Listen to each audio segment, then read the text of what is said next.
a black woman who is a Navy veteran complying with police pulled out of the car anyway, okay?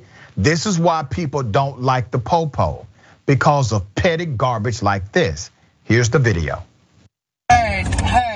Let me put my car in park and let me get out the car. Right. But I need y'all to step away from my car because I'm definitely intimidated. This is your last chance to exit your vehicle. I'm not asking you. But I just said that I'm stepping out of the car. Don't touch the car.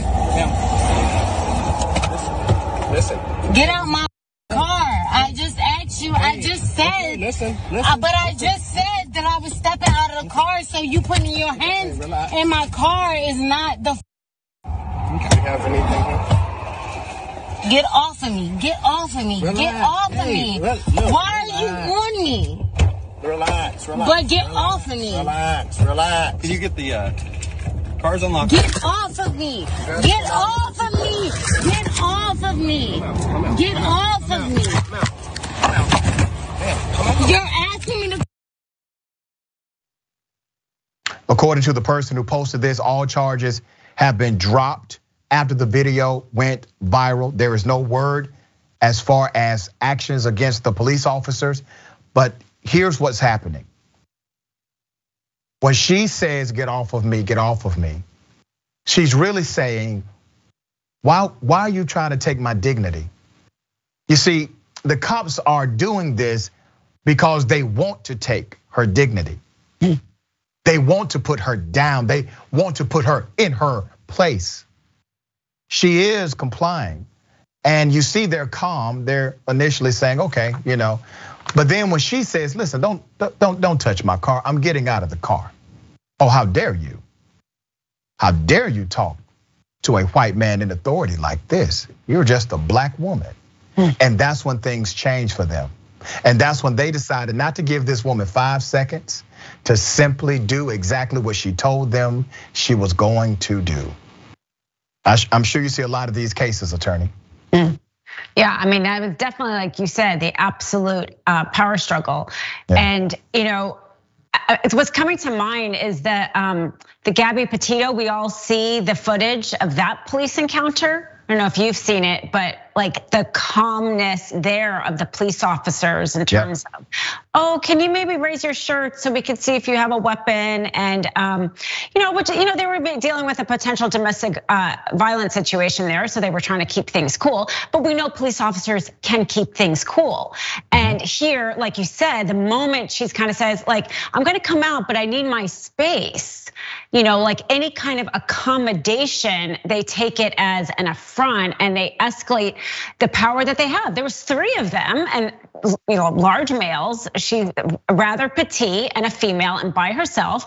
And all I want to say again is, like, thank goodness she was recording it. Very smart on her part. It sounded like the situation changed when they saw that they were being recorded, which is too bad that that's the reality. But it gives us all a chance to see what happens often, which needs to change. We've been fighting for years to make sure that police agencies have body cameras. And once we were able to make some movement on that, they put another trick in the game where they said, okay, we will give them body cameras, but we will not give them penalty if they fail to engage the body camera.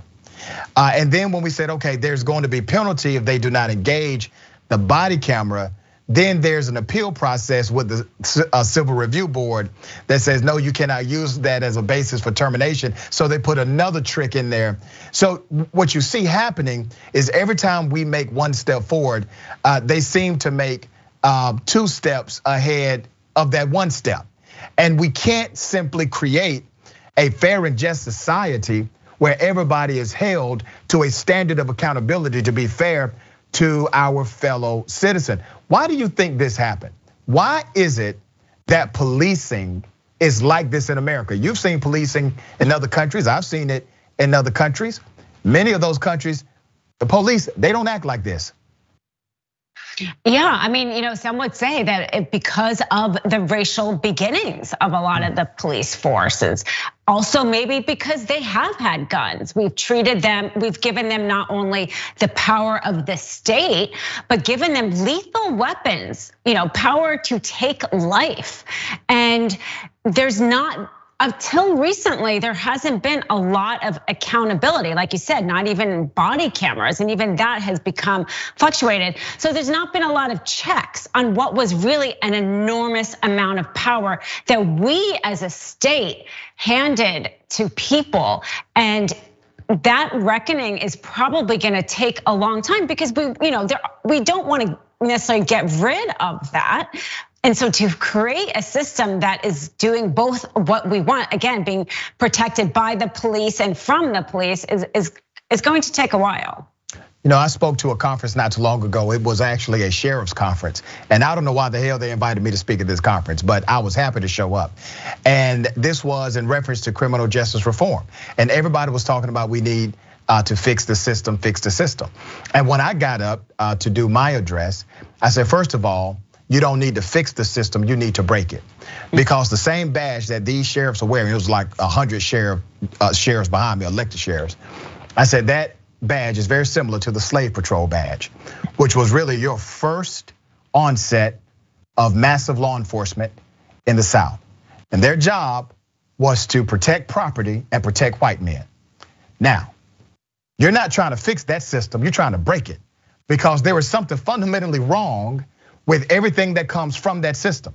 And you cannot dismiss the fact that early law enforcement was not for the enforcement of laws that gave a damn about black folk, brown folk, women, or disenfranchised people. And that is still the same foundation that all of law enforcement in America rests upon. And until you dismiss that foundation, you will always have these institutional biases permeating throughout its ranks.